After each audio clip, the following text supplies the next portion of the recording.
You can't afford to be skinny fat. And that sounds incredibly vain and superficial and shallow, but it is just the truth. In the world of social media, in the world of fucking dating apps and all this ludicrous dependencies on physical appearance and how you carry yourself, you just cannot afford to be skinny fat any longer.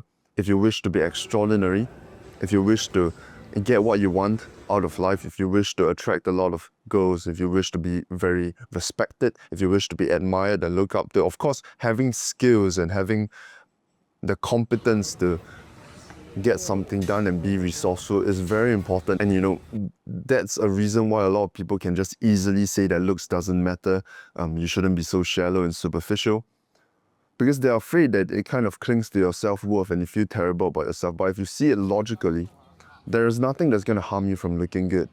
There's nothing that's going to harm you from being healthier. In a world where marketing brings the most attention to something, and now that attention is also considered as currency because people make money from simply having attention, having good looks, being healthy, being able to carry yourself well, almost takes priority over simply having the skills and simply having the competence to do something.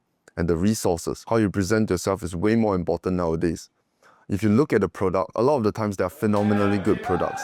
You know, products that address every single need, products that are affordable at the same time while being incredibly good in of itself, but they don't get a lot of sales. Same with a human being. Someone can be incredibly skillful, competent, but if he doesn't know how to carry himself, nobody will give a shit. Let's look at one of your friends, for example, or your acquaintances. I have many similar to this description, whereby they're incredibly competent in what they do. Maybe they're incredibly skillful at IT, at computer stuff, at coding, but they don't know how to carry themselves. They don't know how to sell themselves. They don't know how to look for customers or clients. They don't know how to present their skills in a good way in front of a good company. And therefore, even though they have perhaps the perfect skill set, if you suck at selling it, if you suck at selling yourself, if you suck at holding yourself well, you're not going to get that job. You're not going to get that client. You're not going to get whatever it is that you want, no matter your skill set. And that sucks. You can call it sad or whatever, or you can just dedicate your time and resources into the areas that are going to give you more leverage, like the way you present yourself, like learning how to persuade, learning how to sell yourself.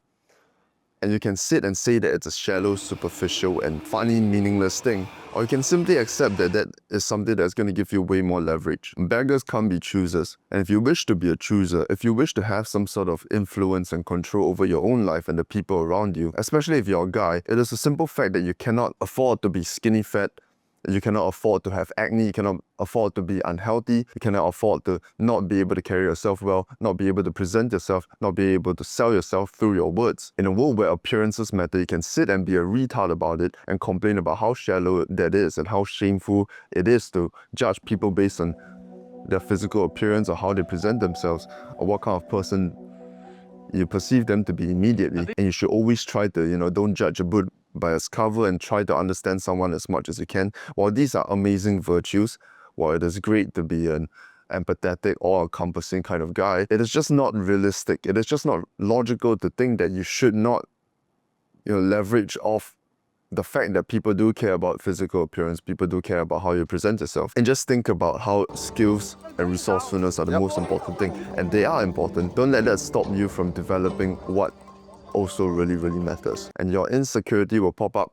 People will pressure you not to focus on how you present yourself and shame you for being, vain and superficial. But really, it is a logical thing to focus on what can benefit you the most. And you don't have to bank your self-worth on how good you look or things like that. Just understand that it is a tool.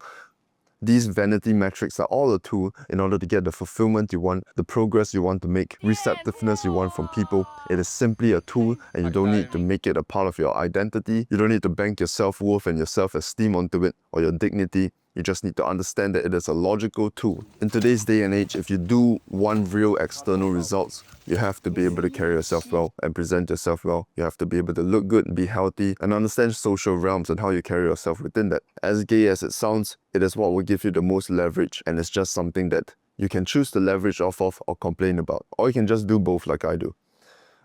I love you. You got this. It's a better world.